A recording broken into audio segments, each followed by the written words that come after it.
DJ Lullaby me he Valvalu Poiniono FM.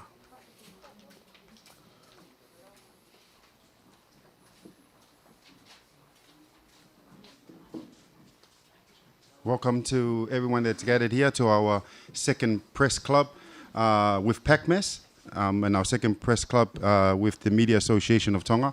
My name is Ramana Vala, better known as Lala, Vice President of the Media Association of Tonga. On behalf of my president, McLennan Bromfield, I'd like to welcome you guys all here today as we start our second press club. Before we start in Tonga, we always start with a prayer. I'd like to ask one of the students from Tauhibah, Julie McPherson, to please come up and say the prayer to start our program for today. Malabedo, Julie.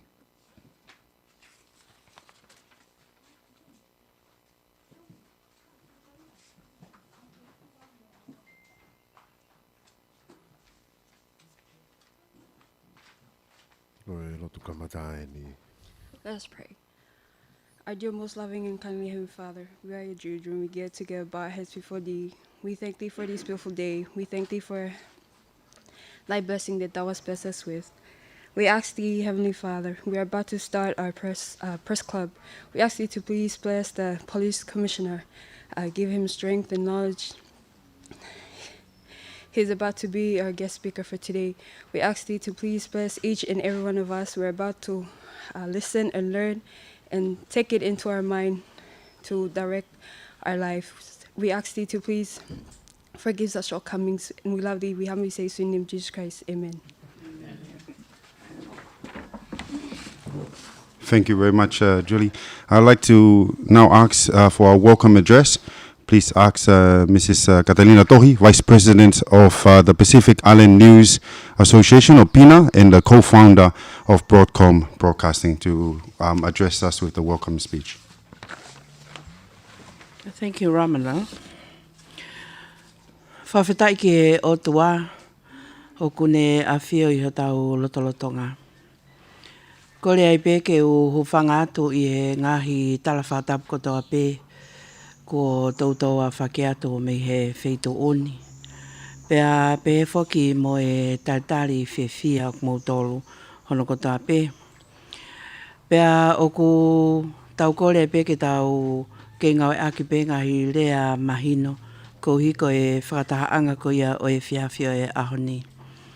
O atua e taitari whiwhia ki he tangata eki komisiona polisia e pureanga Tonga ko Shane McLennan, pea pehe whoki ki hono waifi ko Sharon McLennan. Aia na e whakanofo ia ki he lakanga komisiona polisi ma ai pureanga Tonga I me o e tauni wafe mawa. Pea ko e fofua tai mia ke fotu wai ha tangata I whanua me pureanga Australia. Kene hoko hake ki he lakanga koe ni. Mahino be whoki ko e tau hoko ai ngahi lakanga koe ni I he ngahi lakanga komisiona polisi ko hinga ko e tokotolu ka mei he pureanga nusila ka ko e tokfofua tai meni ke fotu ai komisiona polisi koe ni mei he pureanga Australia.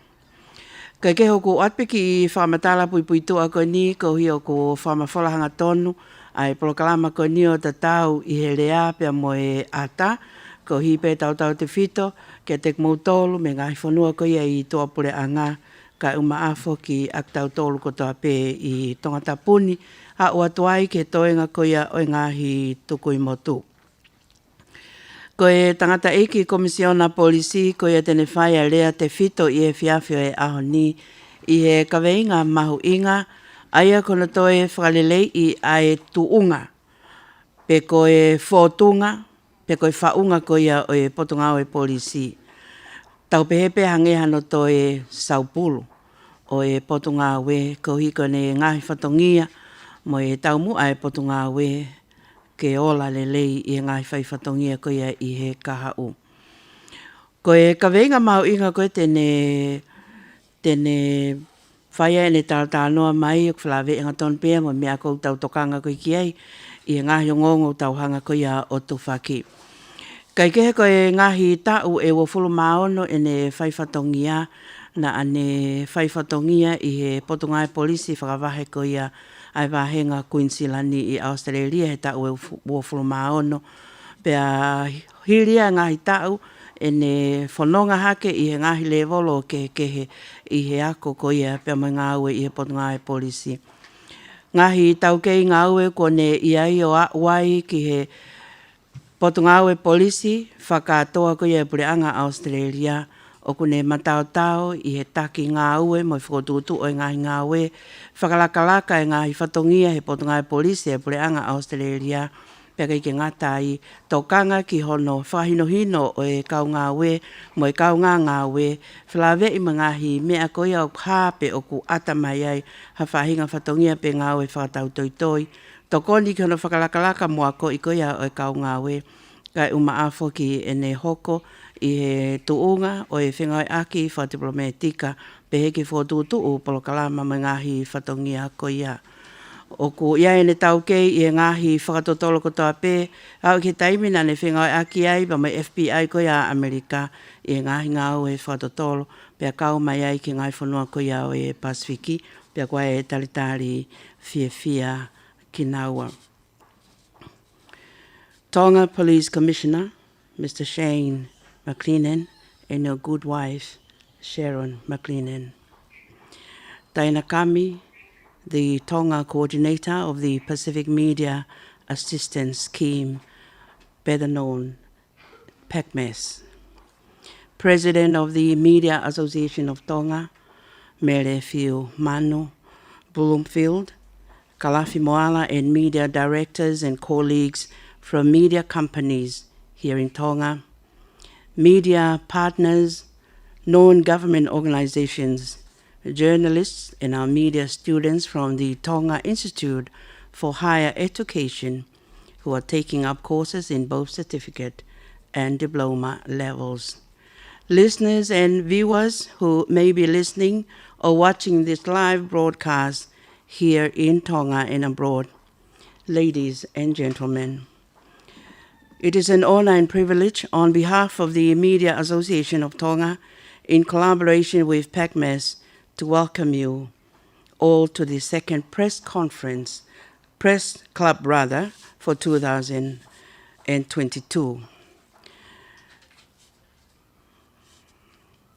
Police Commissioner and your good wife, as well as your staff from the Tonga Police, we warmly welcome you. We really do appreciate your presence here tonight, and we congratulate you as the first Australian to take up this role as Police Commissioner of Tonga. And as a quick introduction of our keynote speaker for tonight, Police Commissioner Shane McLennan has a broad policing career that spans over 40 years, having commenced with the Queensland Police Service as a police cadet at the tender age of 15. He served the length and breadth of Queensland for over 26 years before being transferred to the Australian Federal Police in 2008.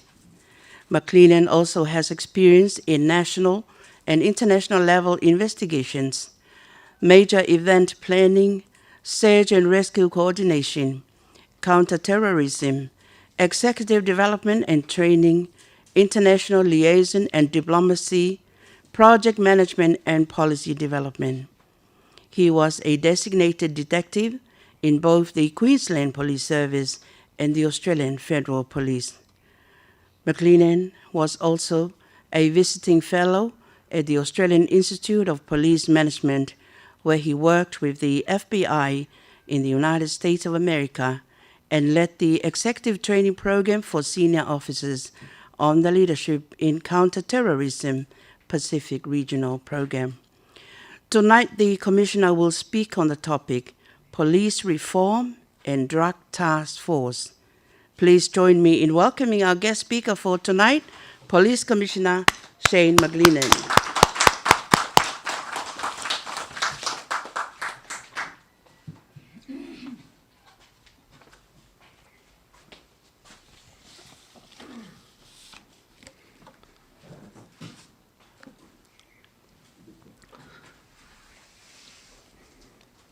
Malawelele, hello and welcome, and thank you very much for that very kind welcome. Catalini Toi. Can I also give out some acknowledgements? Thank you to the MC tonight, Natalima Topu, of course the Media Association of Tonga President, Mele Manu Fulu Bloomfield, and of course your committee members. Can I also acknowledge other members of the Media Association of Tonga, and importantly, those journalism students that are here this evening as well. It's great to have you here, and of course to all of those listening and watching online. Can I also just firstly, I want to take this opportunity to offer our condolences to the families and friends of those who have lost their life at sea overnight and in the very early hours of this morning. If you weren't aware, we had 6 people leave in a small vessel to transit from Tongatapu to Ewa last night, and they've come to grief. 2 members of that vessel have survived. One is in hospital being treated for exposure and saltwater ingestion, and one who raised the alarm early this morning at 2 o'clock joined the search efforts today. Sadly, we've recovered 1 body from the sea, but there are 3 remaining missing. So our thoughts and prayers are with those families this evening. I'm honoured to be here in the Kingdom of Tonga and to be entrusted with undertaking the role of your Commissioner of Police. I thank the Judicial Appointments and Discipline Board for their consideration and selection, and of course ultimately I pay my thanks and respects to His Majesty King Tupou VI for his endorsement and approval of my appointment. I must say that I was somewhat surprised but humbled to receive the invitation to address the MAT Press Club. But I was very pleased to accept the invite because I see this as an opportunity for us to all engage in what I would call necessary conversations. So what do I mean by necessary conversations? It's been my experience over 41 years now as a sworn police officer, now in my 3rd police force, that across the world there can be and tends to be a bit of a love-hate relationship between police and the media. But this isn't everywhere and it's not all the time, of course. I've always adopted an approach that the media are our friends. Some in the policing world would say that the media are a necessary evil, but at the end of the day, police need the media and, in my view, media need the police. We, all of us here, police and media, we have a collective responsibility to the public, to the community that we serve. I like to refer to a principle called the AAR principle. AAR is authority, accountability and responsibility, and they are all interrelated. So 1A is authority, and that denotes the granting of power. So we as police are granted power by statute and by the fact that we take an oath of service. And you, the media, are granted power. You have the power of the pen, or these days the power of the keyboard, or the microphone, or the camera. The other A, accountability, and that means being answerable regarding one's work and conduct. And then R, responsibility. This is the obligation of everyone as an individual to perform the duty bestowed upon us in a right and just way. So in the policing world, authority can be delegated. I can delegate to my deputies and to others. Responsibility can be shared, but can't be delegated. But most important is accountability. That can neither be shared nor delegated, because that is an individual responsibility. And my final quick thought on the media: you may have heard of yourselves as the media or the press described as the fourth estate. Way back in another time, the three estates were the clergy, the nobility and the commoners. In a more modern era that we live in now with a democratic government, we have governments with separations of powers. So we have the executive, the legislative and the judiciary branches of government. But the fourth estate, you, the media and the press, still exists, because you have the power and the capacity for advocacy. And you have the ability to frame political issues. So I would say that the fourth estate, your role in accountability is to hold us, the police, accountable for what we do and how we do it. So it's therefore essential that we, the police, have a good relationship with the media. That's vital to ensure our accountability and helping for us to highlight issues at hand. Importantly, though, is that there's always a link to the community sentiment, and we, Tonga Police, are here to serve the community, and you, the media, in my humble view, are also here to serve the media. So it's best that we do that together and with mutual respect. So why am I here tonight? Apart from being invited, of course. I wanted to share some thoughts with you on my first 3 months in the job. I was sworn in to the Commissioner position on the 19th of May, so it's coming up almost 3.5 months. I wanted to explain some of the reforms that have been undertaken already and what is in train to ensure that Tonga Police is progressive and professional. I want to also outline some of the challenges that we're currently facing, and I want to share with you my 5 points of focus. Some of you may have heard of one of those being one team, same team. I know that you also want to hear about the Drug Enforcement Task Force and what is happening in that space. And finally, I'll just share some thoughts about our recent engagement in the Pacific with the Pacific Island Chiefs of Police Forum and some very significant and exciting news from that forum, and significant for the Kingdom very soon. So my first 3 months, I came into the job with a plan. In fact, I had a 30-day, a 60-day and a 90-day plan. I love plans, as my staff will agree with. It's always good to have a plan, and I've been able to achieve much of what I thought I could do in the first 3 months, but I haven't done everything. And a lot of that was to listen and learn about your country, your culture, but also about Tonga Police. So my style as a leader is that I want to be visible and available, not just to my Tonga Police staff, but to the community in general. Because after all, it's the community that we serve and are here to protect. So I've done that in a number of ways.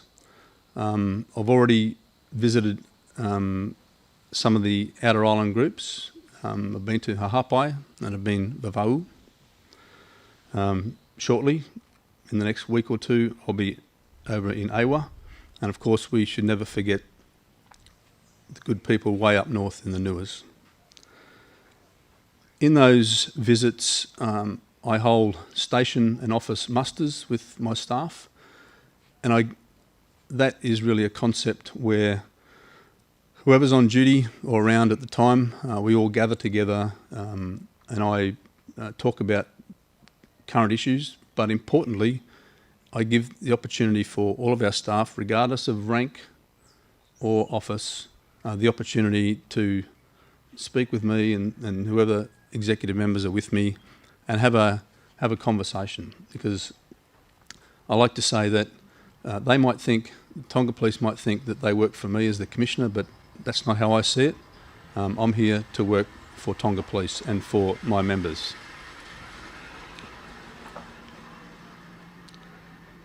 Importantly, in those visits as well, I hold what I like a town hall community concept. So I've made an effort in all of those visits to make sure that we allocate time, and they've been very, very productive, where we go to a community space and meet with Governor and the staff, district officers, town officers, church leaders, school leaders, and anyone in the community, business leaders, collectively. And I, again, share with them the current issues, overall from Tonga Police, but more specific to their community, and give them the opportunity to have a conversation and raise their concerns with me as well. And those town hall style meetings have been very enjoyable and very productive. So the visits across the main island of Tongatapu, but also the outer islands, are not one-offs. They will be ongoing throughout my commissionership, and I think that's very important.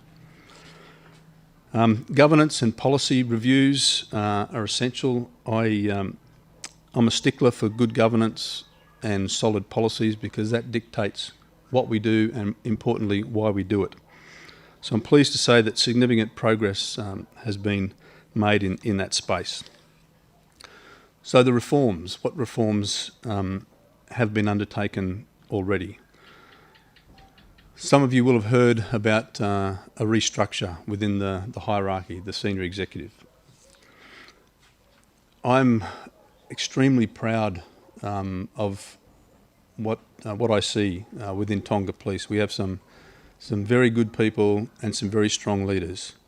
So that, to me, is very reassuring, and I hope it's reassuring for you.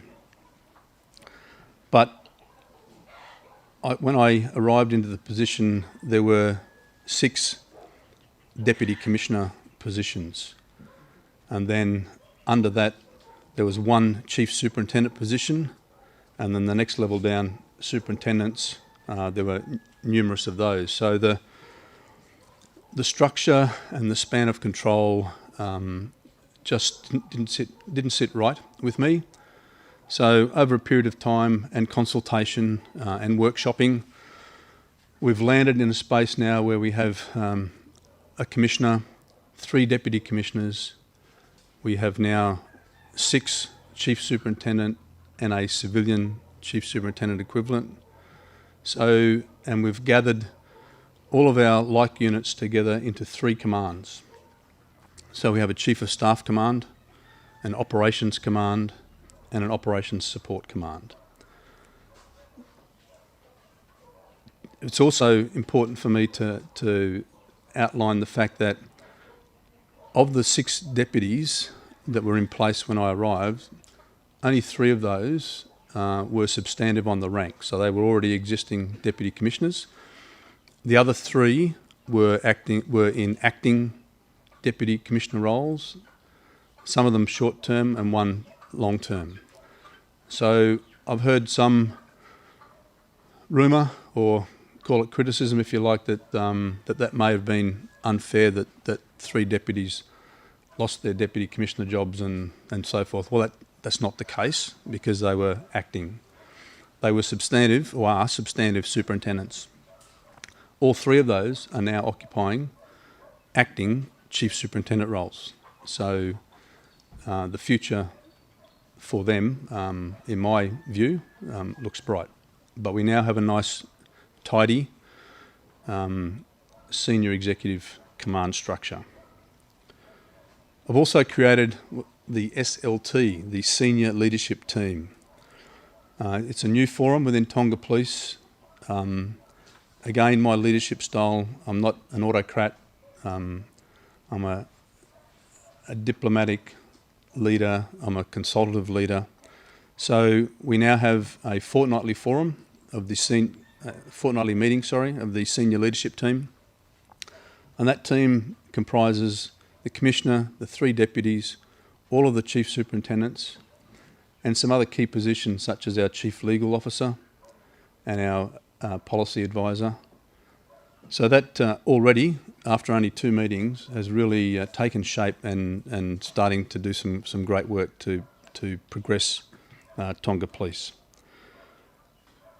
Also, it's important for me, and it came out of conversations that I initially had with my Minister, who's the Prime Minister, as you would know, but also with His Majesty. In my first meeting with His Majesty, we talked about the importance of Tonga Police engaging with the community and being, where we can, more community focused. So I've obviously taken that on board, and in my visits around, to give you a couple of examples, in Police District 3 in the western part of Tongatapu, the old Homer police station, which shut down, I think, in around 2015 or thereabouts, primarily because of lack of maintenance. So the police then moved from there up to Nukunuku. But that left the community of Homer and the surrounding villages without their own local police. So it was, once I saw an opportunity there to get a partnership going with the Ministry of Infrastructure, and together building, as we sit here tonight, building is underway for a new station and a residence on that same site at Homer. So that's about us connecting back with that community. Another example is similar, but the loss of the station was because of the tragic Hunga Hapai disaster, and that's at Namuka Island. So the police station and residence that once upon a time was on the beach but away some distance from the water, has been completely destroyed because of the tsunami. And everything that used to be in front of the station is gone, and the station and the residents are destroyed. So that community needs their police. So we've made sure that the police have a temporary place to work from, but again, in partnership with the Ministry of Infrastructure, we are engaged in a new development there a little bit further inland. Another reform that I'm quite proud of is the development of an executive development strategy that's been done for us, specifically for Tonga Police. So it's what we call a bespoke course. It's not off-the-shelf course, leadership executive development from somewhere else. It's one that's been designed solely for Tonga Police, and that's been done in partnership with the Pacific Faculty of Policing, who are part of the Australian Institute of Police Management. So the Pacific Faculty of Policing obviously is wholly and solely focused on the Pacific, and they will be, the first facilitators will be here in the week of the 26th of September to start workshopping and developing that strategy. We're also looking at our first Commissioned Officers Conference in September. There hasn't been a collective gathering of all of the Tonga Police Commissioned Officers for over 10 years. That's not good. So we all need to be on the same page, and getting down to one of my focus points, one team, same team. We can't possibly hope to work together and know what each other is doing if we don't at times collectively sit together and work on our issues. So I'm proud to say that we'll have our first Commissioned Officers Conference around about the 21st and 22nd of September. Another development we're looking at reform-wise is investing in our cybercrime capability.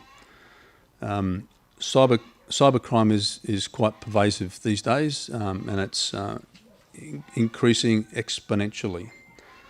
There are not a lot of crimes committed these days that don't have a cyber element. whether it be the sophisticated frauds or whether it be a counter-terrorism investigation or whether it be a simple assault, bullying, domestic violence situation that has a social media aspect. So there's cyber involved right across the spectrum now. So we need to make sure as Tonga Police that we are in front of the game and do our best to get extra resources, be that staff and other resources into that space. So we're actively looking at that right now. Another very important reform is to look at the way that we do intelligence.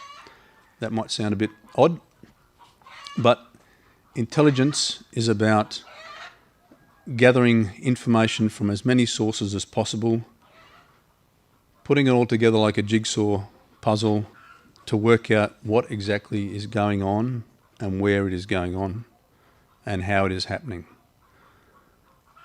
So it's important that we do that and do that in a structured way so that we then know where to deploy our resources.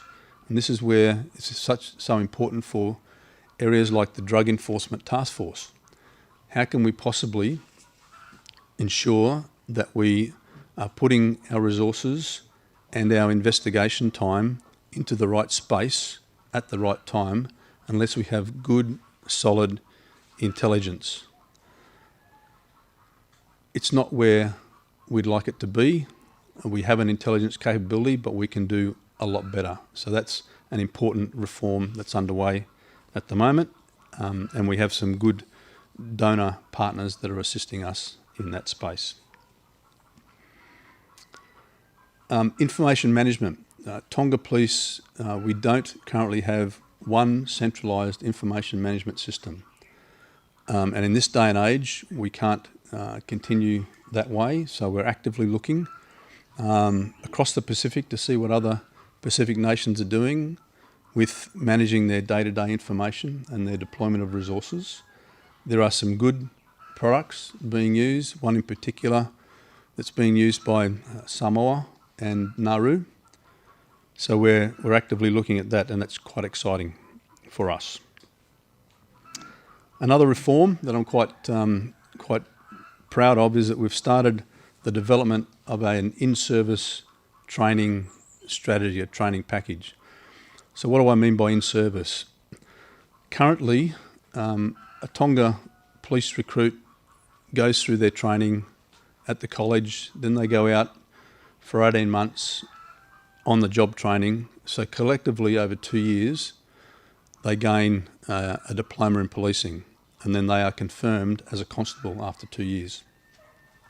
But from that point on, they can then potentially work, and they are, working on the front line for 10, 15, 20 years without any further training or upskilling or development. So that's not fair for us as an organisation to allow that to happen, because our frontline members need to be supported. They need to be updated with current legislation and policies and procedures. So it's important that we put a lot of effort into making sure that that happens. So that's in-service training. It's training while police officers are in service. And we're looking at technology there to help us out, to make sure that wherever our police are serving across the kingdom, particularly in the outer islands, that they're not forgotten. So that's very important.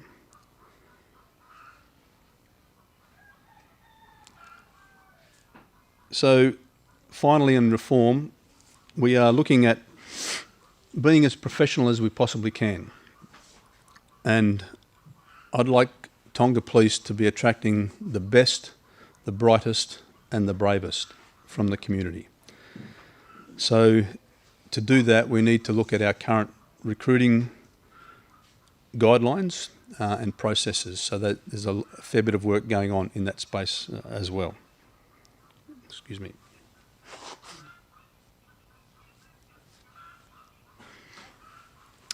So, what are some challenges facing us at the moment? You would have all heard of and be aware of the recent unfortunate deaths in custody. Very regrettable.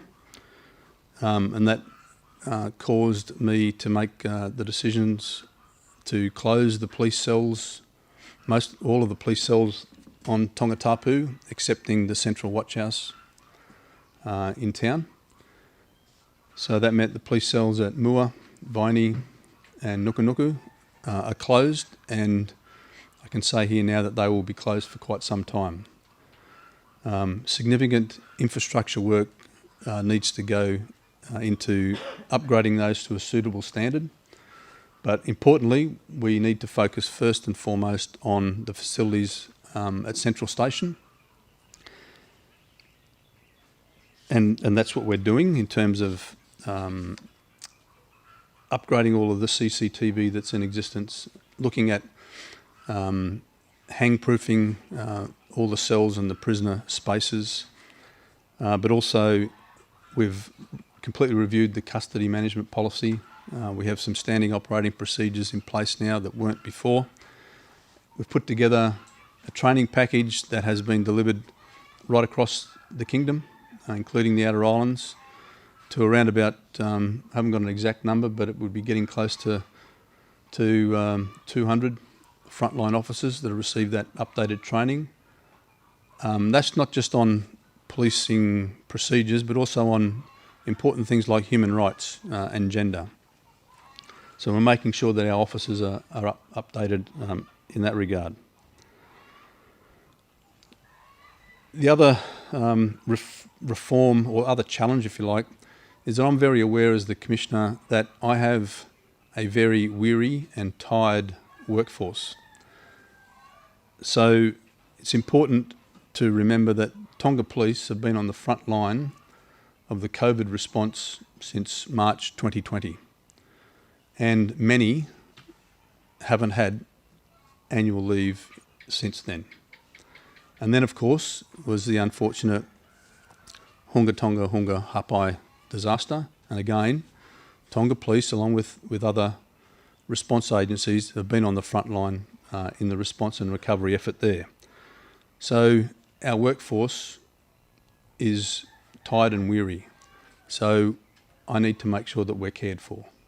So we've put a fair bit of effort already into developing a health and wellbeing policy. We're making sure we haven't got to the point yet where we've had to direct people to go on leave because people love their job and they want to keep doing their job and helping their communities, but they need to take time out and look after themselves, because if we as the police don't look after ourselves, then we can't properly look after the community. The last time I was here, the first time I was here in ancient Tonga, was the release by Tonga Health of the National Strategy on the Prevention of Non-Communicable Diseases. And I took out of that some important things that we can do within Tonga Police to do some screening, some basic health screening, but also I'm looking at bringing on or re-establishing a chaplaincy service to care for our people, but also some counselling resources as well.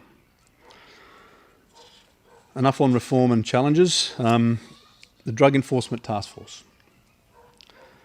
So recognising that responding to illicit drugs and their impacts requires a whole of government and community approach, and I reinforce that it's a whole of government and community approach. It's not a policing problem alone.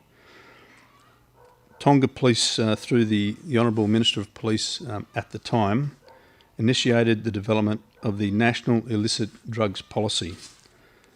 And the objective of that policy is to build a safer, healthier and resilient Tongan society through prevention, improved enforcement and minimising illicit drug harm among individuals, families and communities.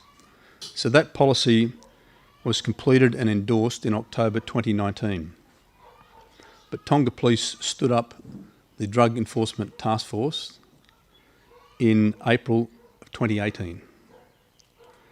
And that was to respond to the increasing drug problem. So since its establishment in April 2018, the Drug Enforcement Task Force has seized 72.8 kilograms of cocaine, 45 kilograms of methamphetamine, and 12.6 kilograms of cannabis. The Drug Enforcement Task Force has made, on average, 210 arrests per year. That's outstanding work by any measure. The government has been very supportive with the inclusion of the war against drugs in its priority areas, and by providing additional budget to support Tonga Police and others in enforcement efforts. So through the Illicit Drugs Response Fund, that's provided avenues for Tonga Police and other partners and ministries to secure resources that we need to undertake initiatives to fight the war on drugs. Importantly, members of the Drug Enforcement Task Force have been selected over time not only because of their good investigative skills, but also because of their integrity.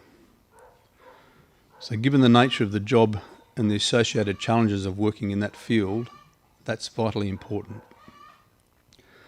But equally as important, we've rotated members out of the Drug Enforcement Task Force, and that's been done on purpose because it's good practice, and it's a practice around the world as what we call an anti-corruption measure, where police work in high-risk areas, be that exposure to potential corruption, such as exposure to money and drugs, but also officers working in other high-risk exposure areas such as child exploitation, where they're having to view child exploitation material. So it's important that we don't leave officers in those areas for too long.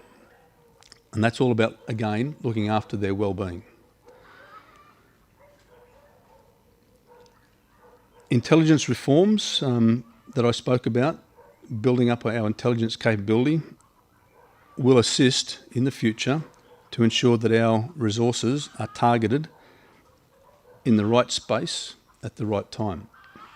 So that's why I'm so focused on that intelligence capability and enhancing that. Border security is critical to the war on drugs, so interagency cooperation is essential.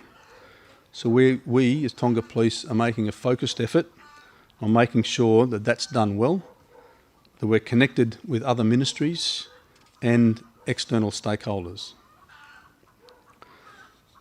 So can I just quickly now share with you my 5 points of focus. These are just 5 very brief dot points, but they mean a lot to me. I share these with our members and I ask them to think about these points of focus in the work that they do. So one team, same team.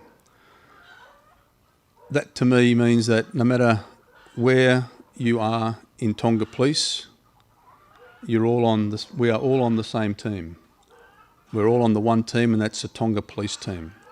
We all need to work together, not in silos. That's always a danger, and particularly in a place like Tonga where it's geographically dispersed. Often those on the outer islands, those communities and those police can be forgotten or less attention paid to them. So it's all about making sure that all of our people working at headquarters at Longalongu think about why they're there and who they're working for. Think about the whole Tonga Police team. The second one is support the front line.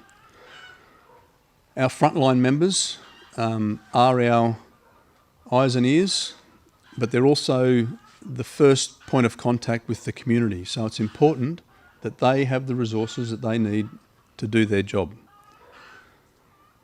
And I ask continually all of our people working in the support areas, so behind the scenes, not on the front line, to think about the fact that no one's job in Tonga Police is more important than another. We all have a job to do. We all need to work together, but the focus needs to be on making sure that our frontline members are supported. They have good uniforms. They have vehicles that are presentable. Our police stations look good. We need to look good and do good.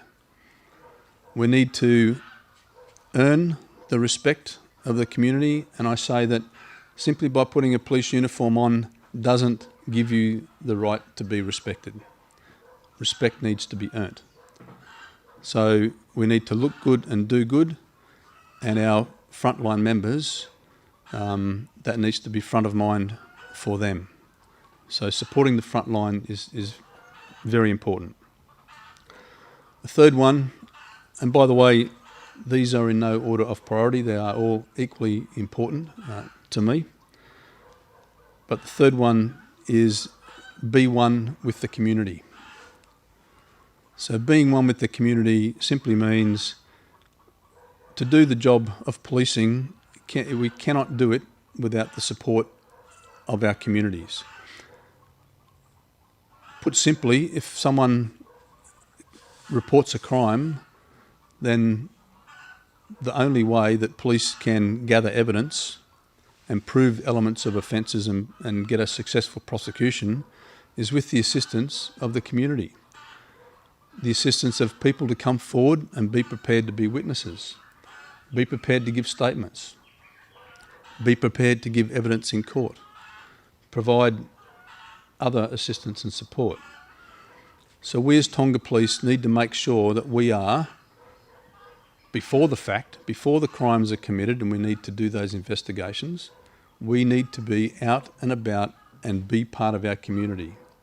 And I say to our people, we don't sit back in our offices and in our police stations and sit there and simply wait for members of the public to come to us to report that something's gone wrong. We need to be on the front foot, we need to be proactive, we need to be out in the community and get to know our communities. The fourth one is to value our stakeholder relationships. So again, it's all about a team game. Nowadays, once upon a time when I first started in policing back in the very early 80s, it wasn't uncommon for police officers and agencies just to undertake their own business and get on with it. But as time has gone on, technology advances, complexity of crime has increased. It's vital now that we work to garner the support of stakeholders that we will need in the future, because policing is a team game. We need the assistance of many, many stakeholders to investigate any particular crime.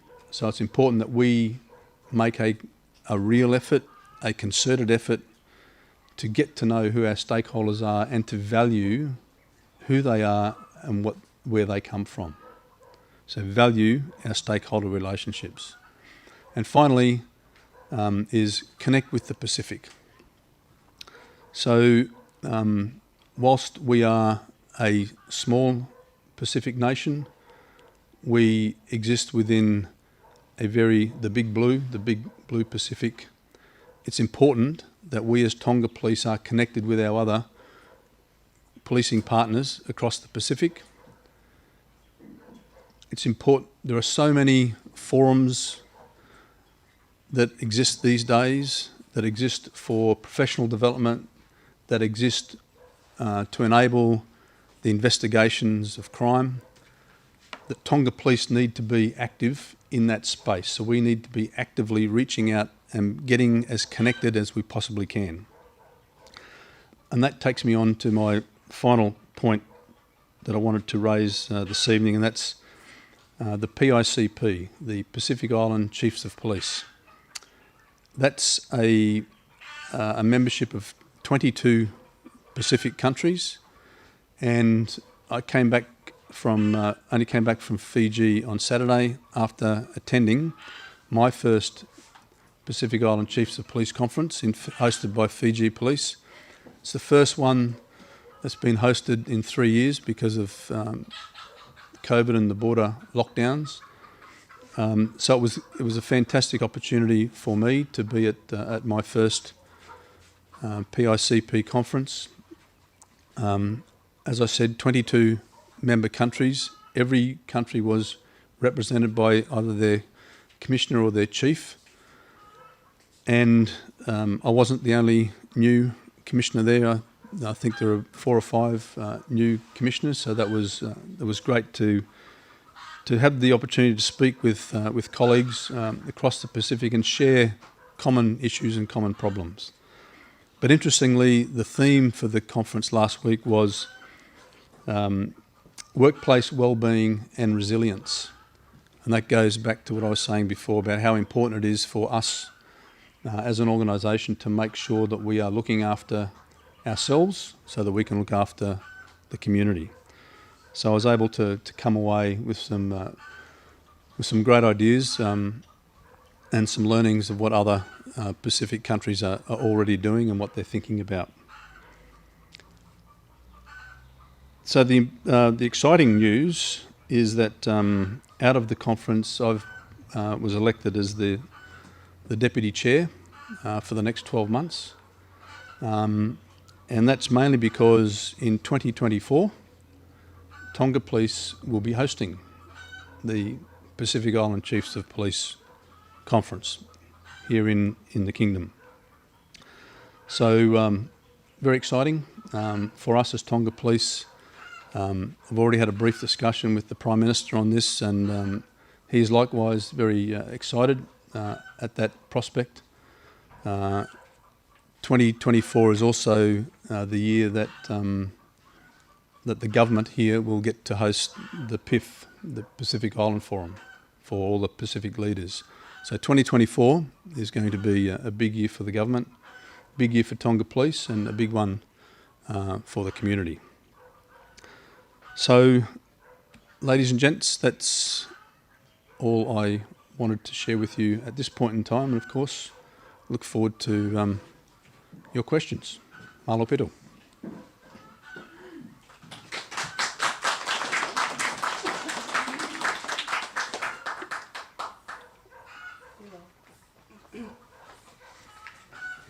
I'm just going to be hosting the Q&A, so I'll just, No, you're going to come back here. I'm just going to, whakatulo atu ki he hao whangani, pia ko kore ke hu whangatu ngai whatap ko tō pēnei o sono a whaki. Kai ata pia moau ke whakahoko atu e konga koe ni tau programa e whiawhini, he press club. The most exciting part, ko e Q&A, pe ko e question and answers with our guest of honour, who is the Police Commissioner of Tonga, and we just heard from Mr. Shane McLennan. And I share the same sentiments with my media colleagues earlier in welcoming you to Tonga and Sharon. So just, my job is just to give a quick summary and just I was asked to do a quick summary of your points and a short summary in Tongan. So I hope I've done justice to what I'm going to say, and then invite questions. So I'll tell you how we're going to do this once I open the floor. So I think, Police Commissioner, you opened up with some very strong remarks, particularly around necessary conversations, because there's a Tongan concept called Fofolai Whalage Whahatalanga, which means roll out the mat and let's talk. So you've started off really well with this concept tonight, as well as talking a lot about relationship building and keeping those relationships, even when it comes to hate and love relationships. Another concept in our Tongan way of being is Tauhibah, which means the importance of keeping and nurturing relationships. And you also talked about the AAR, which the media are very much on top of in terms of authority, whonga koe ngau ake mawhai, accountability, taliui, pēmwe responsibility, pēmwe ngahi whatongia. One team, same team, timi pē e taha, ka koe team tatau. And I think this is the ethos of your vision for the Tonga Police, where I hope you've got a mixture tonight of seasoned journalist, working journalist, freelance journalist, and student journalists. So you've got a good mixture in the room who will be questioning you on these following points. Good governance, takilelei, the importance of having good policies, ngahi tutuni ngawe lelei, the staff structure, the span of control, the establishment of your senior leadership team, e ngahi whaunga taki, mo e ngahi whalelei ko whahoko ki ai, pe hoko atu pe, the executive development strategy from the police faculty of policing, especially for Tonga, ngahi palani whakalakalaka mai Police Tonga, and the first Commissioner Officers Conference, fōfua whatahain mai kau polisi komisiona a koe o Tonga. Cybercrime capability, toi whalelei mo toi whakaivia ngahi whonga koe whatotolo ai ngahi hia koe ngau aki ai interneti, pe koe social media, online pe koe ope. And good solid intelligence, whalelei e ngahi whonga mau whamatala matao tao. In-service training package for police. Toi whalelei ngahi polokama ako mai kau polisi i he levolo ko toa pe i kai ngata pe kau polisi koe i Tonga Tapuni kai kau mai mo kau polisi koe mi motu. Pea mo recruiting guidelines. Ke whalelei e whonga koe li kruti, he koe whaamu koe ne Police Tonga ke li kruti mai ha kau whiwhine mo kau tangata toa. Ki he ngahi lakanga koe ni. You talked about the tiredness of police, particularly this year, because of the hunga tonga, hunga hapai, the tsunami and the COVID-19, and the health and well-being policy. Ai tutuni ngau e koe ni ke toi whakaivia mo tō kangai kina e kau Police Tonga, i he nau ngahi lakanga koe o whakahoko, me nau ngahi whatongia o whakahoko, i he mo i lelei lo tolu, pea mo e iai mo e whaamu ke iai nau whakawhea o loto, toko taha whakawhea o loto, mo e toko taha tō kangai kina nau lau mālie. Toko ni whakalau lau mālie. You also talk about your custody management policy. Ngahi whalelei ki he whonga koe puke ai kakai, ngahi aptanga polisi. And just to finish off, if I've forgotten anything,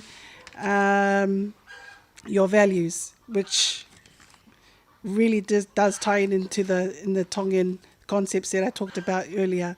Be one with the community, connect with the Pacific, the Blue Pacific, and valuing stakeholder relationships. Again, going back to Tauhibah. So with that, I'm going to open up the floor, and congratulations on your deputy chairmanship of the PICP, and what great news for Tonga for 2024. So the way we're going to do this is that there are two rows here. I'm going to move away now.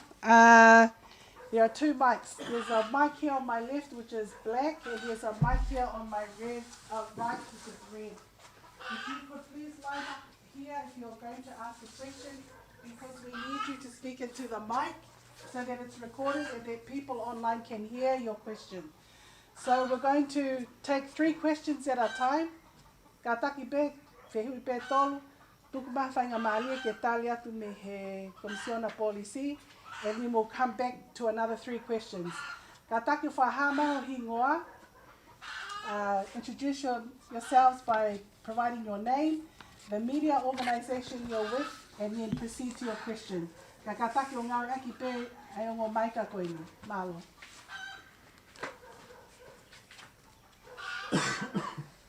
Yes, Lala. Please, if you know you're going to ask a question, it's probably best you come and line up here so that you can just, yeah. So you can continue after Lala.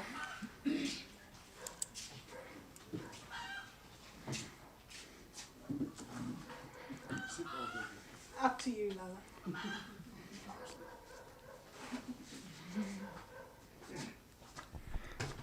Police Commissioner McLennan. I've got, if you permit me, I've got 3 questions that it all ties into the national drug policy.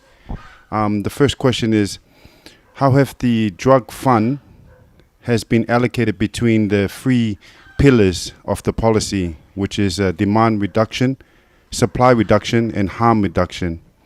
What sort of activities has been supported by the fund under each? Well, that's the first one. The second one is, given that it has been 3 years since the policy has been released in 2019, are there any positive results that have been seen so far under each of these 3 pillars? And the last one, how do these working group, or how do the working group of each of these pillars actually work? Looking at the policy document, media is on 2 of them, demand and harm. Have any of us media been involved in any working group forum? Those are the 3 questions that I have with the national drug policy. Marlo, thank you, Lala. Very good questions, of course, as one would expect from someone of your experience. The drug fund allocation, so the way the committees are set up, there's an overall steering committee that is chaired by the Prime Minister. Then there is the APC, the Action Plan Committee. That's a committee that I, as the Commissioner, chair. And then, of course, you mentioned the 3 pillars. I've got to say that there hasn't been a lot of meetings per se this year because of the disasters that have required resourcing. But it's only in the last couple of weeks that that we've called for all of the existing papers to be centralised. I've actually only this week have made changes to the secretariat structure for the APC that I'm responsible for, and we are looking at holding our first meeting, our first real meeting, not a virtual meeting, in the next week. And the reason for that is to make sure that we do a stock take on where funds have been spent and allocated up to this point, because I'm aware that some proposals that have been put forward, many have been acted upon, procurements have happened, equipment has been bought, but there are others that are sort of sitting in limbo at the moment that we need to get progressed. So be assured that I'm active in that space, and I want to make sure that Action Plan Committee gets on with the business.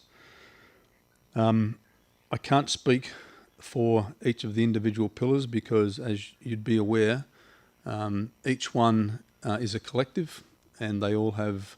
There are a number of stakeholders and ministries that belong to each pillar. But I can say that that in the 3 years since the policy's been released, there has been significant funds already expended. The government, the fund was 5 million pa'anga last financial year. This financial year it's been increased. It's now 7 million pa'anga. So that money is allocated by government, and now it's our responsibility as a collective to make sure that we get on with the business and make sure that that's allocated properly. And that I'll throw back to what I spoke about, the importance of our intelligence. So from a policing perspective, we need to make sure that we're putting the resources in the right place. But intelligence doesn't just belong to policing. Other agencies, other ministries have a responsibility in the intelligence space as well, and in the national security space. So it's important that we get that working well, and I'm keen to make sure that happens. Your third, I think one of your questions there, the working group and how it works, is that you're referring to the APC, the Action Plan Committee, or yeah? So as I said, I chair that. We haven't had a formal meeting in my first 3 months, but that doesn't say that the work's been neglected. And it was only a couple of weeks ago that Tonga Police took possession of a very modern and up-to-date drone. a very expensive drone, but one that's very, very, very capable. It's being used by policing agencies across the world, including the Australian Federal Police and the FBI. So the equipment, the kit is good. So the next step there is to make sure that we get the right training, we get the right people trained, and that then is used in an operational sense in the right way. And it's that sort of equipment is not only useful for us to in our intelligence gathering capability on the war against drugs, that sort of resource can be used for the types of disasters that we've had today, when a loss of life, when search and rescue. So that equipment can be deployed once we get it operational to that in that sort of space as well. So there's a good crossover there. Yes, the money's allocated to resource the war or the fight against drugs, but it's also very, very useful for many other purposes as well. Thank you. Next three questions.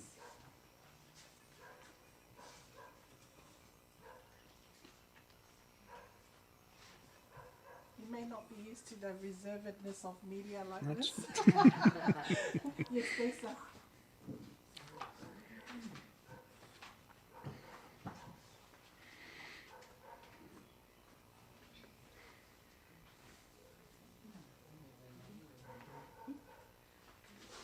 Sorry, I was waiting for somebody else to take their turn first.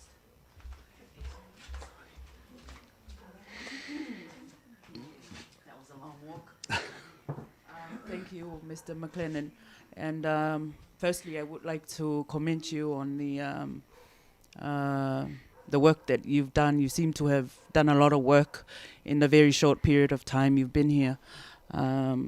And speaking of the reform that you have been doing within the police force, my first question, I have three questions. My first question is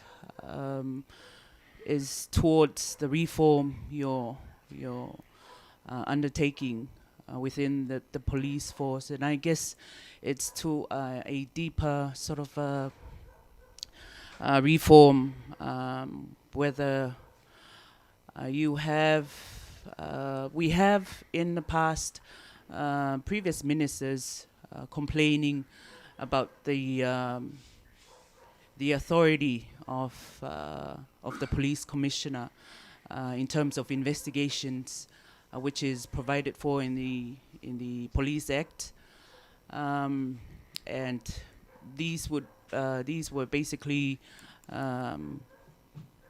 about the minister not being able to give directions or interfere or where necessary in the police commissioner's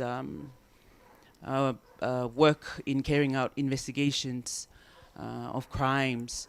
Do you see that as a problem? Or what's your view on that? And that's the first question. The second question is to do with the community police.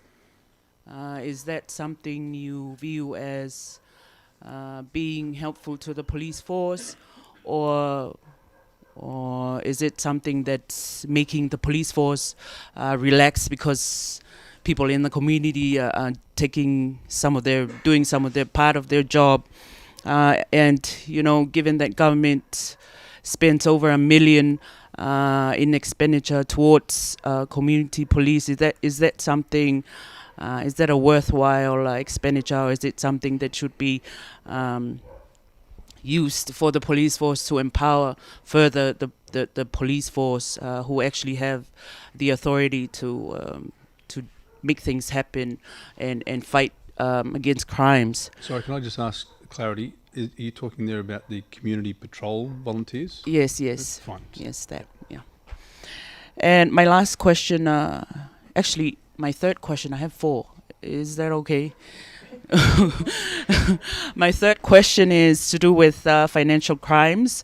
Financial crimes is something that we don't usually hear about or report about every day, as opposed to the usual drug crimes and all those physical sort of crimes. Is it, and given that it's got a direct link to the war against drugs, is that something that you're thinking of building up the capacity for financial crimes? And the last one is this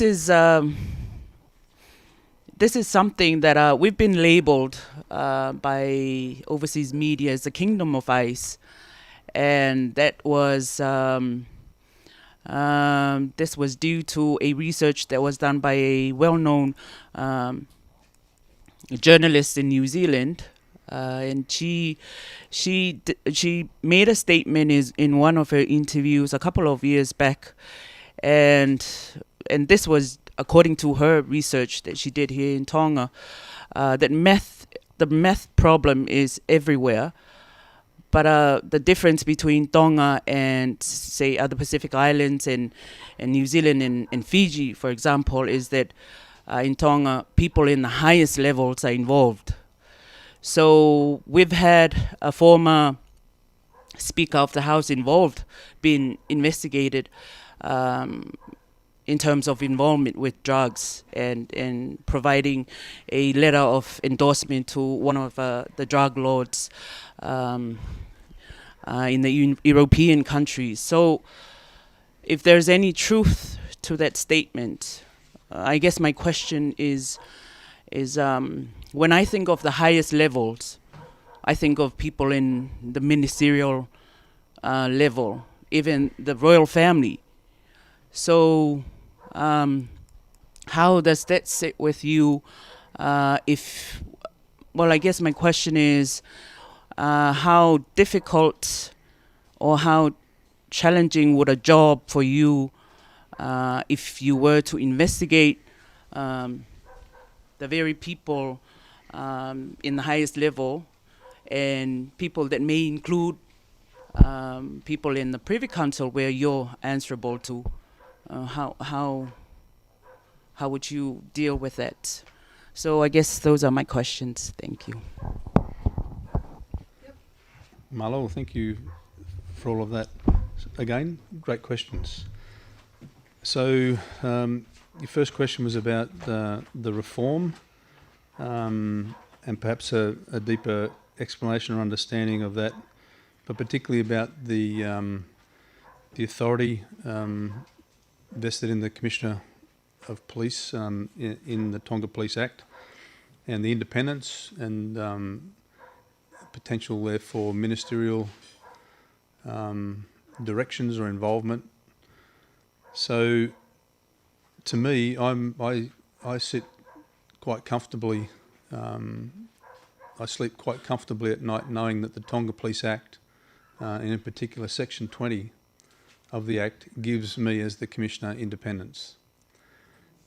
So whilst the Tonga Police Act also allows for ministerial directions, and that's not uncommon, I previously came from the Australian Federal Police, and there are lots of similarities between the Tonga Police Act and the AFP Act, where a Minister of the Day is empowered to provide directions to the police, but that's generally about the political needs, or more likely the political issues of the day, and where the government of the day would like their money spent. But it's not, importantly, it's not about directions on operations or directions on investigations. So that's why it's vitally important that Section 20 of the Tonga Police Act exists. It's to give me independence in my role, and therefore the Tonga Police independence to carry out the role that we have, and that is outlined in Section 8 of the Act. It outlines what the role of the police are. So there is no way, in my view, that anyone, and I mean anyone, can direct Tonga Police to investigate something or do a particular operation without us having our own independent view on that. So that's why I'm quite comfortable with that. Your second question about you mentioned community policing, but in particular the community police volunteers.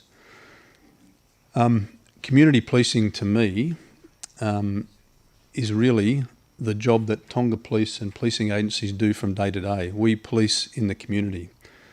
The concept that you have here of the community patrol volunteers is an interesting one, but it's a good one.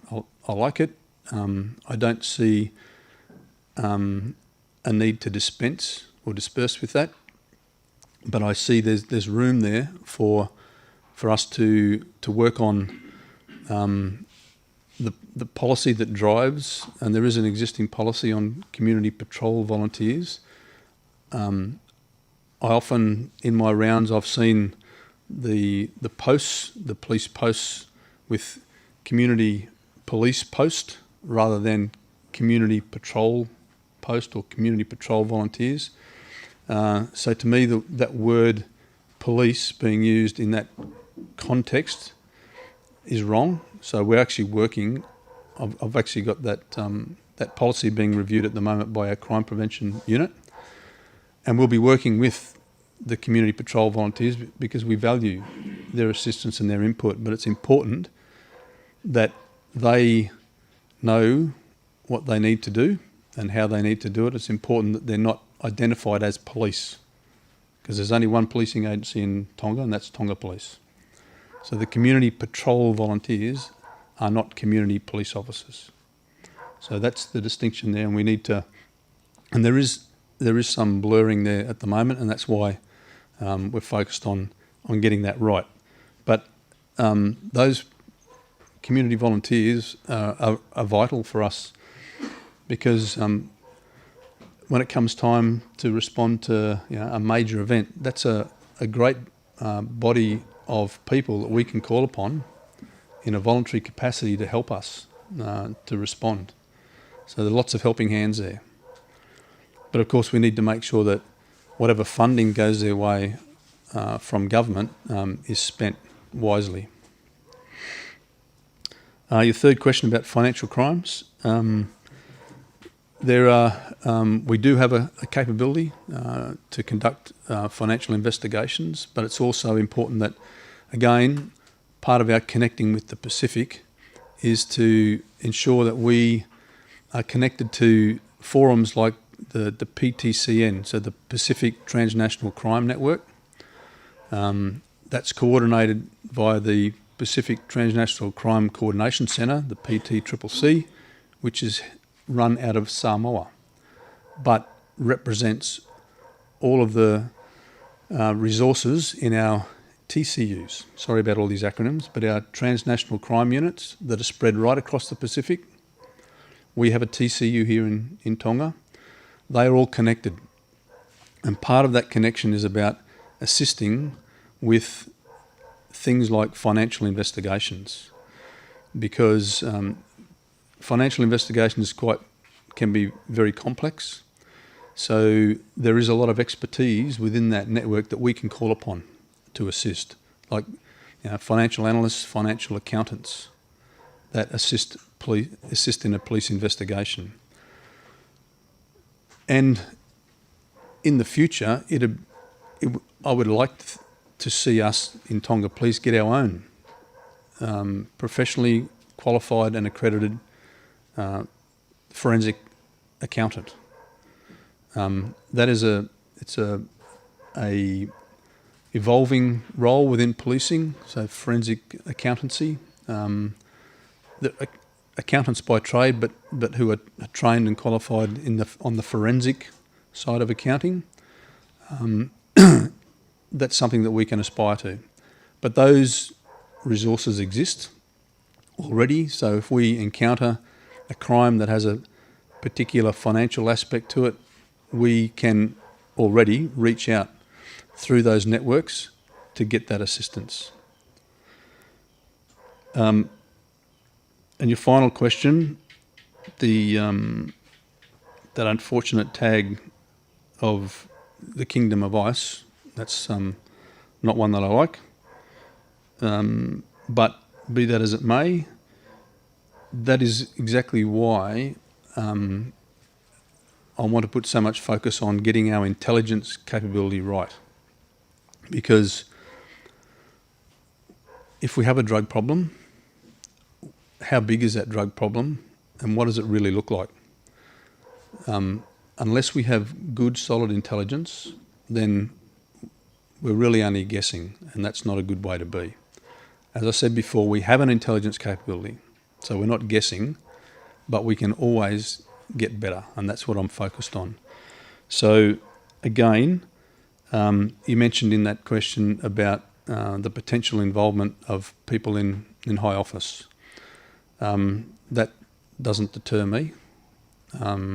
And again, Section 20 of the Tonga Police Act gives Tonga Police independence to undertake an investigation of anyone. So no one is above the law. And be assured that we are responsible in what we do. And if it doesn't matter who's involved at the end of the day, if there's an investigation required, it will be done. Thank you, Police Commissioner. We've got about 20 minutes left. So if you can come up here and ask your question, because I'd like to leave the last 5 minutes, because this is a tānoa, for the Police Commissioner to ask questions to you, the media. He's just arrived, so he might want to know something about the media. So please, make use of the time now if you've got questions. Just grab my phone.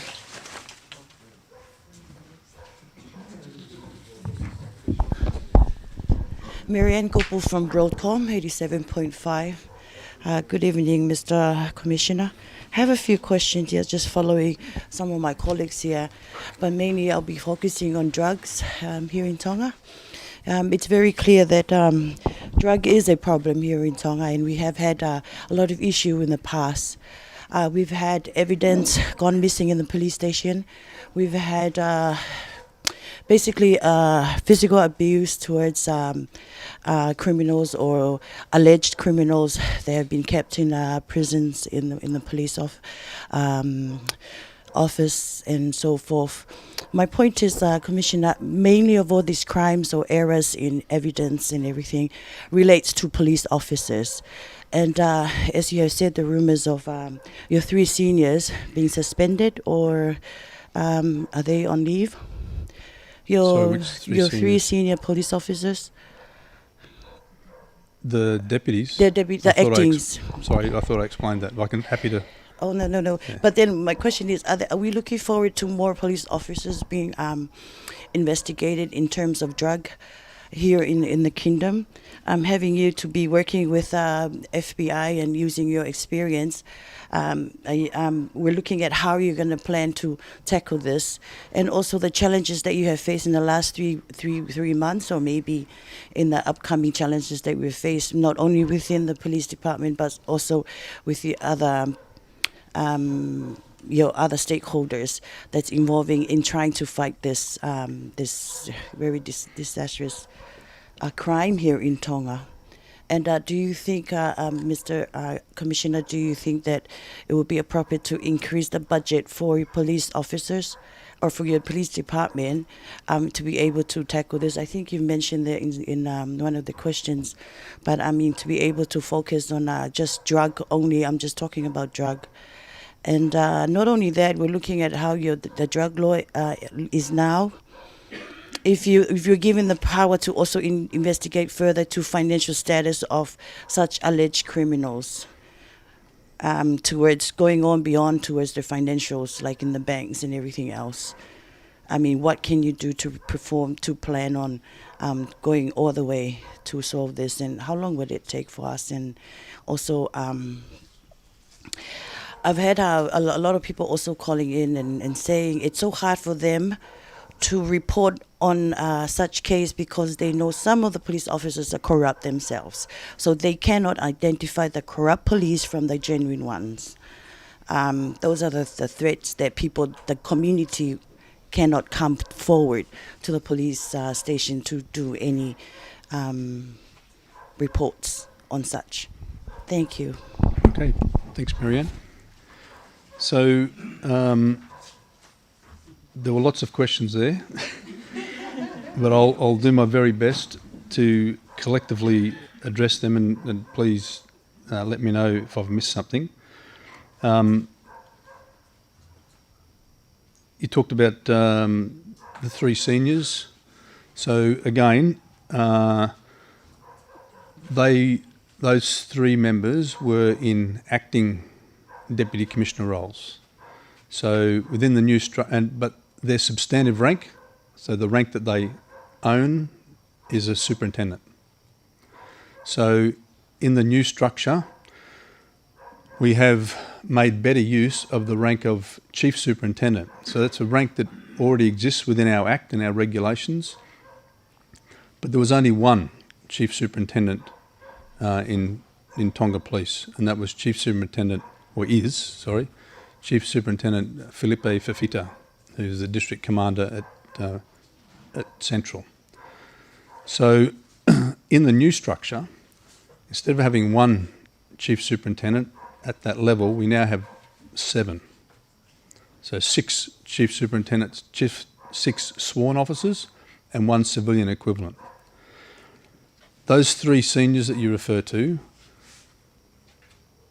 are substantively at superintendent, so they're below that. They were only acting in those deputy commissioner roles.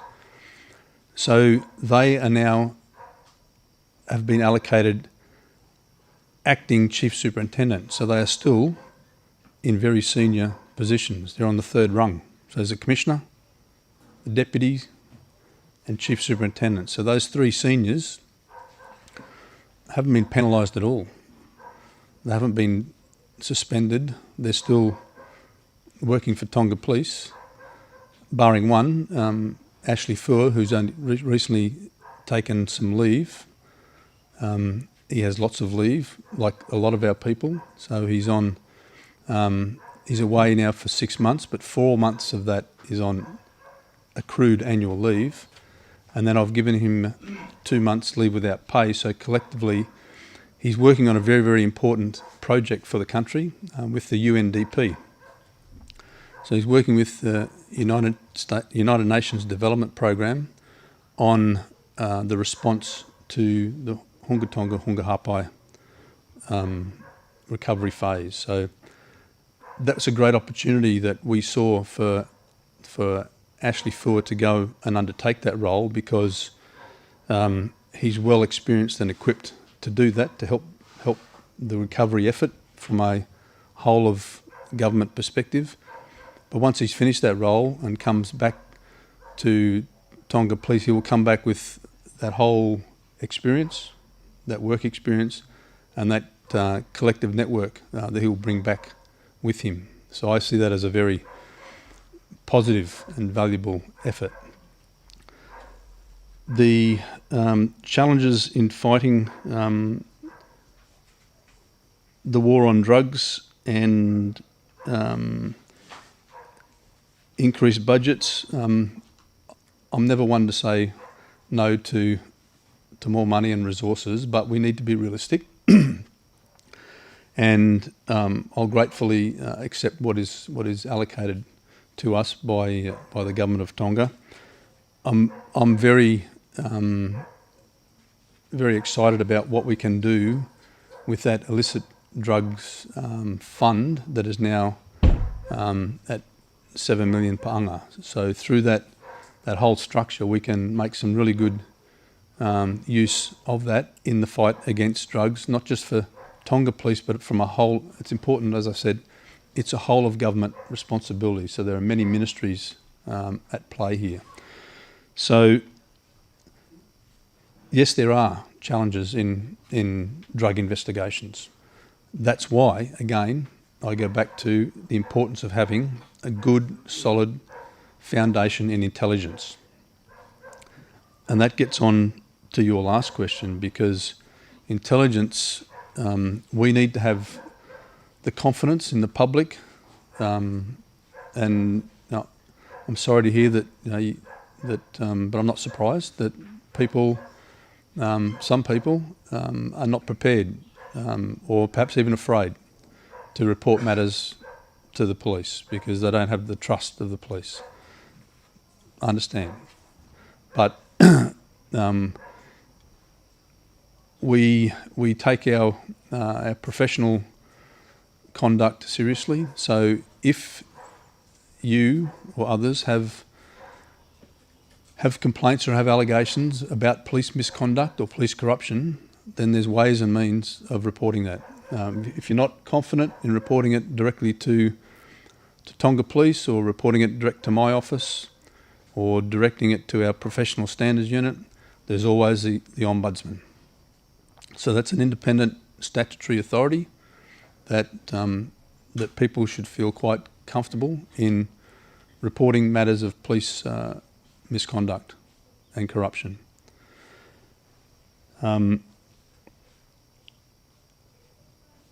Have I covered everything? I'm not sure, Marianne.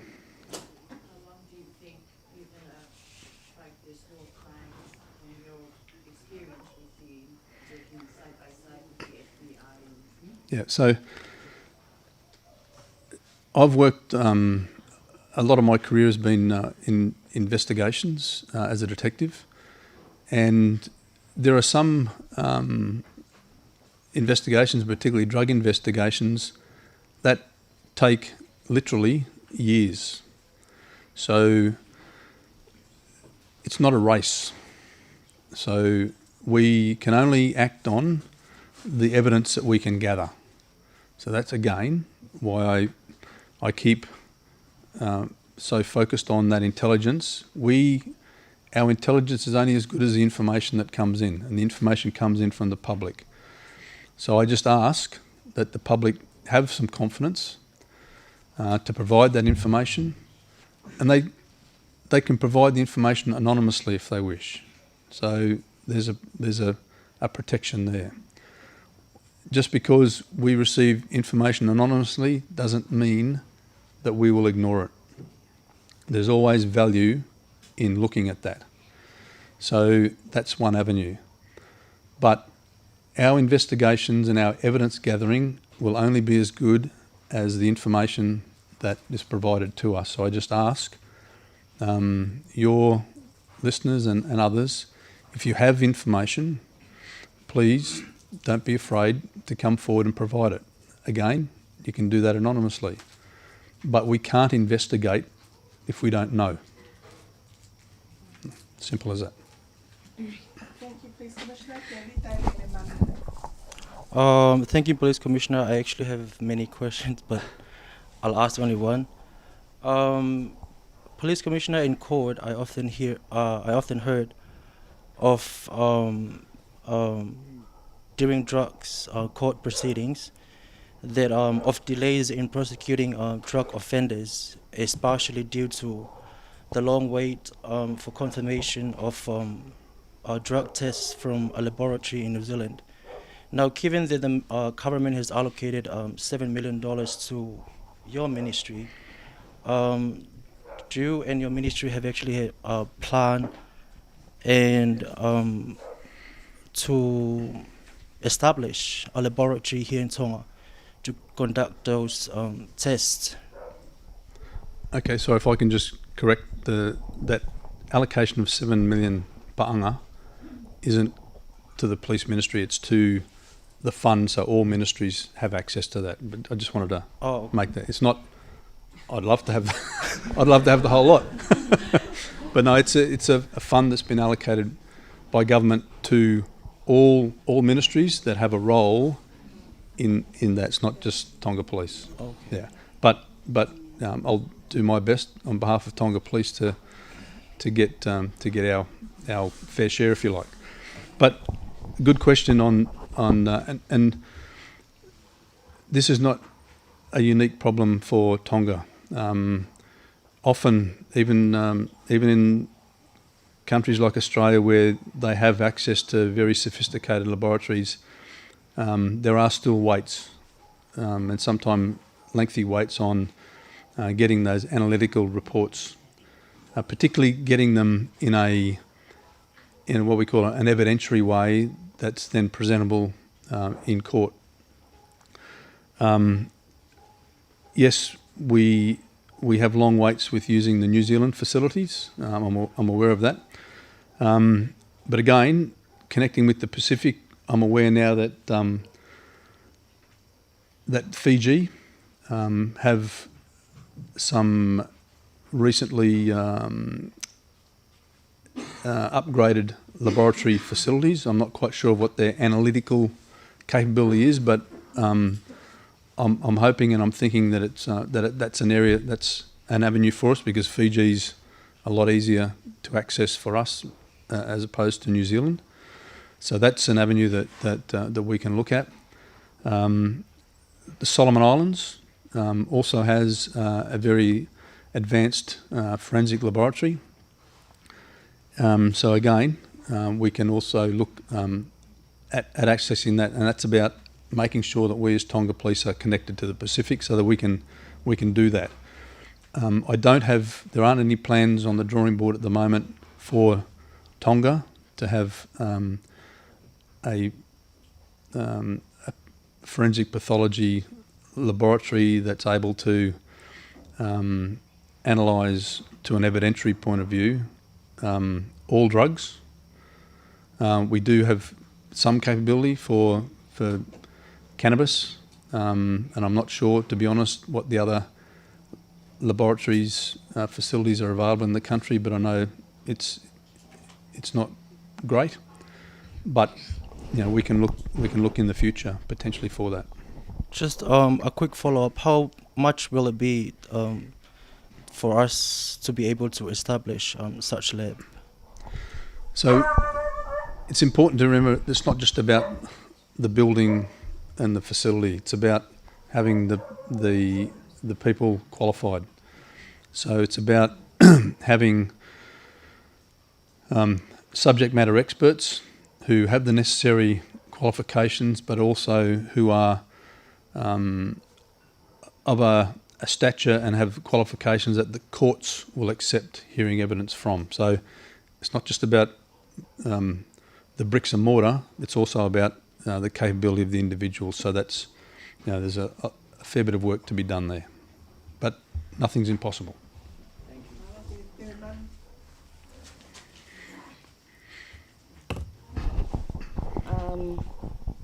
Melemanu, my question is, the role of media is to inform right information to the public, and we rely heavily on the Ministry of Police for those right informations. The way forward, is it possible to work out a way that we can access to information? Most of the media have deadlines to catch, and they have to inform the public with the right and balanced information. But it's very, very, very hard to get the right people from your ministry to give us the right information. When press releases come, those information has been outdated. So my question, will there be some way forward from the ministry and media to work along to get the rightful information so we can inform the public? Baba, good question for you. No, thank you very much for your question. I point to Baba there because she's a very recent and I'll answer. A very recent and valued member of our media and public relations unit. So we now have 2 full-time staff in the media and PR unit, who do a great job. I appreciate that in this part of the world, Facebook is alive and well, and so much happens over Facebook. But I'm also aware that you all have your own deadlines to meet. So over time, I'd like to think that we can work collectively together, and for us to appreciate your deadlines, but also equally that you appreciate that at times we are constrained in what we can say and when we can say it. But I'll take your point, and we'll try and do better. We have our own Facebook site at the moment that you'd be aware of, but we've also got some development going on in the background on our website. So we're hoping that will be an area too that will service your needs. Yeah. Thank you. And the last question will go to Dima, and then we'll, of course, give the Police Commissioner an opportunity to ask some questions to the members of MET. Thank you, Offa. Police Commissioner McLennan, I sincerely apologize for not being here early enough to welcome you as intended MC of the night, but I welcome you now to both Tonga and to the occasion. Thank you very much for that very thorough presentation that you've given us, and the tremendous amount of work that it must have gone into it. I don't know if it's quite a question, but I wanted to highlight an area where I felt, where I feel is a key factor to the fragile relationship between police and community or stakeholders around that you serve and protect. I believe that communication, or rather miscommunication, is a big factor in the demise or where that relationship is today.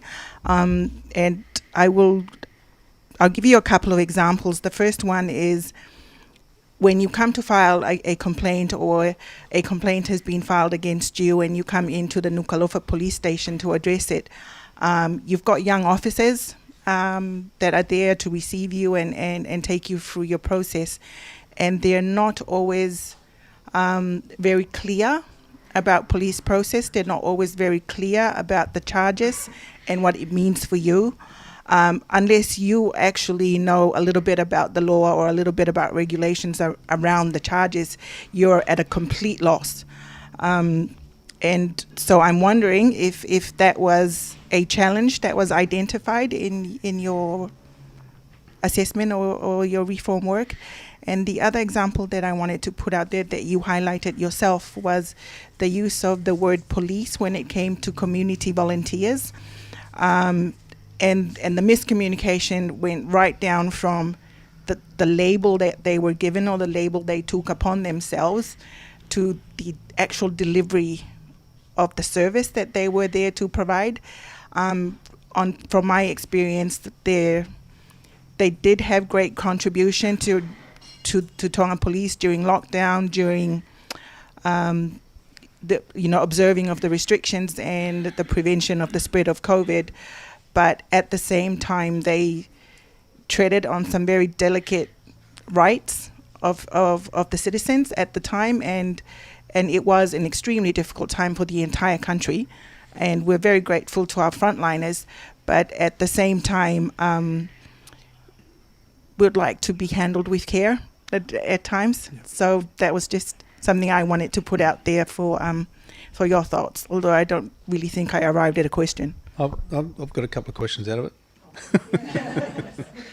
So thanks for raising those. The first question you talked about, I suppose the lack of knowledge or skills of frontline officers to receive complaints and to really know what they're doing. Sorry to hear that, but I'm not surprised. And that's why I spoke earlier on about the importance of that in-service training program. Again, we can't expect. I've been a police officer for 41 years now, I've made, and it comes, a lot of this comes down to the individual responsibility to make sure that you keep yourself refreshed and updated and well read. But the organisation has a responsibility to make that happen as well. So that's why it's important for us to engage with those frontline officers to refresh their knowledge, to refresh even their motivation for why they're doing the job they're doing, to refresh their skills, update them on our policies and processes, but also keep them updated with legislation. The work we're doing on the website will help with that, and our internal communications. So we're already taking that on board, so that we can be confident that the people in those frontline positions are capable of doing the job that they're expected to do. So we're focused on that. And your second question about the community patrol volunteers, as I said before, I see them. There's so much potential there, but it needs to be managed carefully. And one of the first things that I asked was for our crime prevention unit that's based at Central Station. That's the unit that own that policy area, if you like. So it's their role to work with the community patrol volunteers. I've asked them to go around and communicate with the CPVs and get them to simple things like change your sign.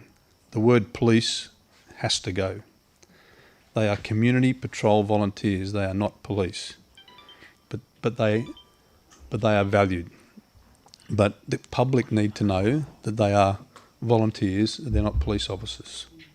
So that simple things like that we've already started. But I see them as a very valuable asset for Tonga Police, but for the community as well. So I want to make sure that we work positively with them going forward. So I hope that answers that question for you. Yeah. Okay, so before we wrap up the Q&A, I did promise you your opportunity to ask questions to the members of MAT. So away you go. It's a surprise, thank you. No, I won't say that. I was going to say it could be fun, but no, thank you for those very thought-provoking questions, and please, I'd love to, keep our relationship with your association alive and well, but I'd also like more of my senior executive to be involved in forums like this as well. So I'd ask, it's probably not a question, but ask you to take that on board. But a couple of questions, I guess. Media training. I'm interested in, is that something that you can do for us, providing media training? I'm not talking about our media officers. I'm talking about our senior officers in particular that have to face the media at times. But media training to me is a vital and a very important skill. So can you do that for us? Anyone?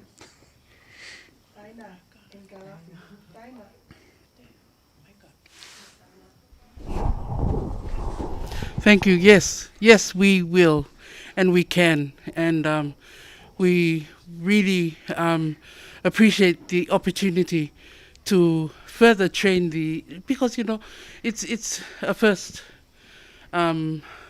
So yes, we are very keen to work together as well. That's great, Malo.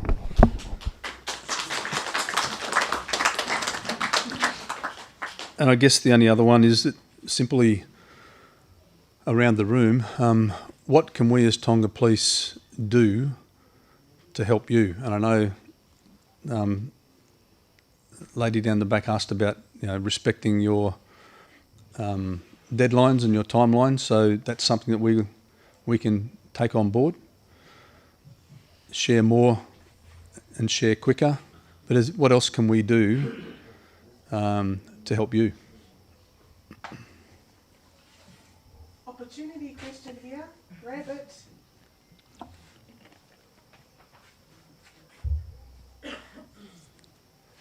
Just get us the big guns.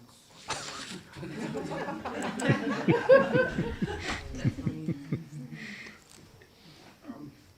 think more access to information. I know there's a lot of activity on social media, which I kudos to the media team. But if you notice the activity on social media, there's nothing on it on the trend of crime. Is it going, is crime going up or is it going down? How can we have access to those information and where can we get access to those information? I think just information to help us with our job to assist the town police. Sure. Yep. But just following Lala, not only with the number of crimes, but also identifying what crimes is leading, like say per week. Is it robbery? Is it drugs? Is it accident? To have a more awareness on it. Like if it's robberies, we can keep the public aware of the planning of each crime. I think just to be specific on crime rates. A weekly press conference or one of your senior officers to brief the media with weekly or fortnightly and inform media people to ask questions. Just to help with that question, Police Commissioner, is that there were already talks around misinformation around the 3 senior officers. So I think a weekly conference will help alleviate that, any misinformation. Yeah.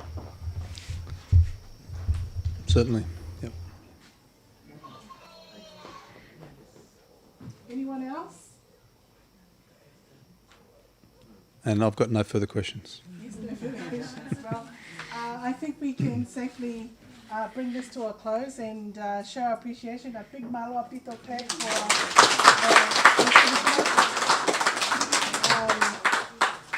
and I would like at this time to just quickly, Police Commissioner, do you have an open door policy?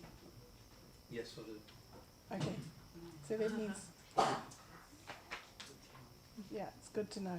So I would like to invite the President of the Media Association of Tonga, McLennan, to address the closing remarks, the thank you, and then followed by the closing prayer. Malo apito.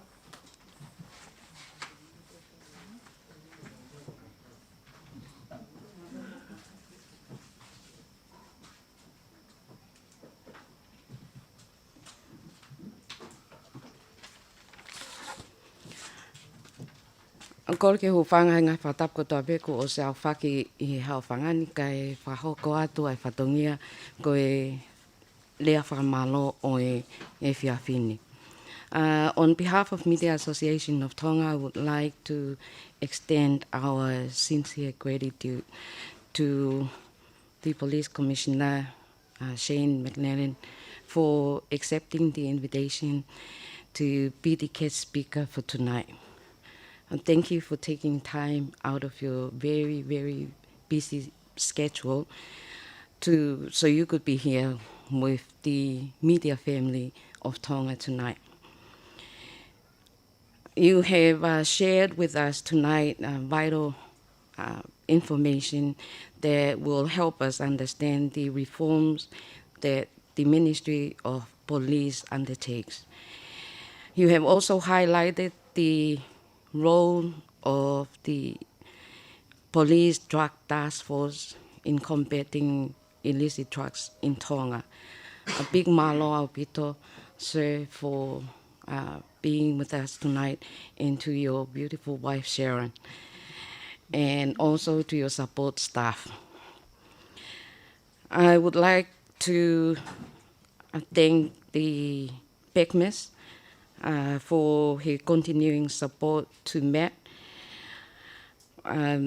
These press clubs are fully funded by PECMIS, and so to many, many other activities of Media Association of Tonga. Malo au pito tu taina ki he ngahi polo kalama ko toa pepa ko tui ko e halafono ngaia ke kaha o ko ia o e kauwhai o ngongo i Tonga o kai ke me malawa ka koe tokoni ko ia ai PECMIS. He taim tatau peu whamalo he ni ki he kau ngā oe ko ia e pot ngā oe polisi ko ngā ko mō kau whata mō mautolu i he whiawhini. O ata whamalo ki e komiti ko ia una whotutu ai whatongia ko he poni ki he press club whamalo ka te motolu ko ngā ko e malawa ko e ke whahoko ai polo kalama o e whiawhini. Ki he whanawako ko ia pia me he tihe malo au pito a homo kau mai ko ia i he whiawhini pa ko tui kong motolu ai kaha u ko ia o i kau whai o ngongo ko ia i Tongani.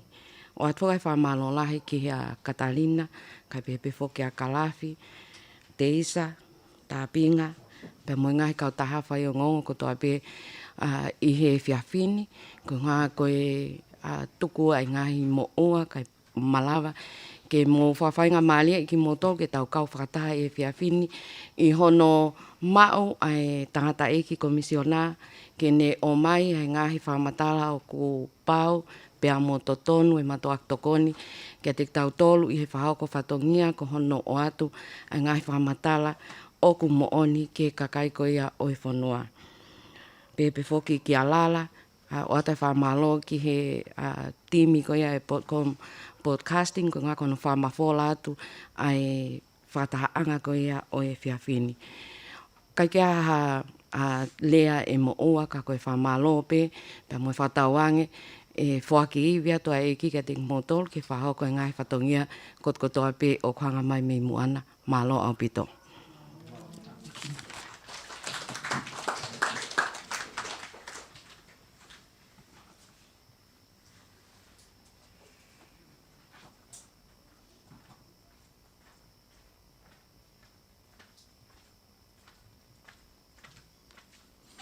Taloto. Ko mauta mai o he vani ke tapua hoa whaka a whiawka ki mautolo ni ko whanau. O ko mau whatata mai e whiawhini ko ngā ko whata maho inga. Whamalo ko ngā ko whalalawa na tula whatata mautai mika lawa ke maulawa mai e whiawhini ke whataanga ko eni maho inga ke mau kau whataha pia moe komisiona polisi kai pehea ki mautolo ko whanau wako pia moe kau whaiongongo i he whiawhini. O mau ko lea whamata ho toko ni ke no fo ia e te mau tol whataha i he malmalo e whaleni. Ko ngā mea ko toa pēnei lawa ke mau whealea aki, whewahewai aki kia i he whiawhini. Ke mau whaanga ia i mau ngahi mo ui whaaho pia mo ngahi ngawe whataha o mau lawa ke whahoko. Ko ui ngā ko ngahi whalagalaka ki e mau mo ui. Mau ko lea ke tāpu kina make heange ai whaaranglangi e whiawhini. Ko ui ngā ko ngahi ngawe lahi o kiriwhaki ki ono uma ko ui ngā koe pure anga Tonga. Whai tāpa ki nā kia ha poto pa moha ilo ke kia hoko e te pehano tatak to tonu ai kau polisi mo e ofisa merina mo mautol ko toa pe i he whanuani he toi ngā tuko eni. Ko wha mora mora ko ngā ko hulu mo lahe ngahi vai vai ngā tono no ha wha aho me mau ngahi mo ui wha aho. Ngahi ange mu aia ko ngahi malo hinga whakalau maria ia ki mau mo ui. Ko loto e me hu mo mau whai e loto whato kilal moani pe wa wha alo whanga pe tako sisu kalaisi. Amen.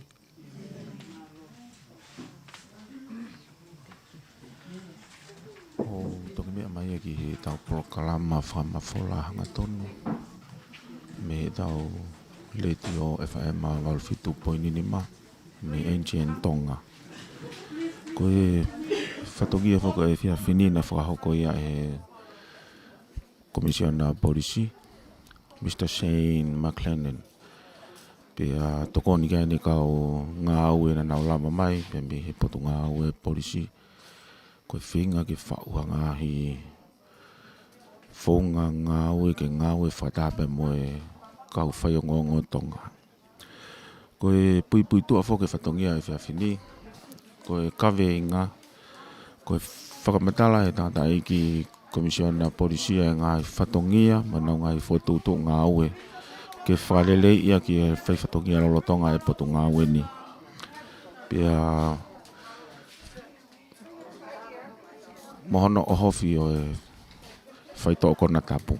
Pia pia e whuki ngai whai ngata ulo Tonga hoko e pure anga e lolo Tonga ni pia mo e whonua. Ia ia whakaamu ko e whengawe aki whakataha koe ni e kau whai o ngoa Tonga. Pia mo ke poto ngā ue polisi e lalanga i ha whengawe aki wā ofi whakataha. I he lolo Tonga ni o i kai ngata pia i he ngahi whatongia i poto ngā ue polisi. Kau kia i whakmo e whatongia o e kau whai o ngā Tonga. E ala tokoni au pito ki ngai whatongia e poto ngā ue polisi. Hange koe ana e mea ki ai e whawhalanglangi komisiona polisi i he whiawhini. Oku mawhatawange pē ku wongolere i atu. Ai whawmawholanga tonu ni pia me he NGN Tonga me whangaloto. Pia koe lawelere i ne polokalama. Mau ngau e whataha i e pōni. Ko aneti kanongataa, whatawhehi i tuifua, pe kia tupou lea, pe moa uku whahaha ko whiriso nuu whineanga nofo. Malo pita ho mo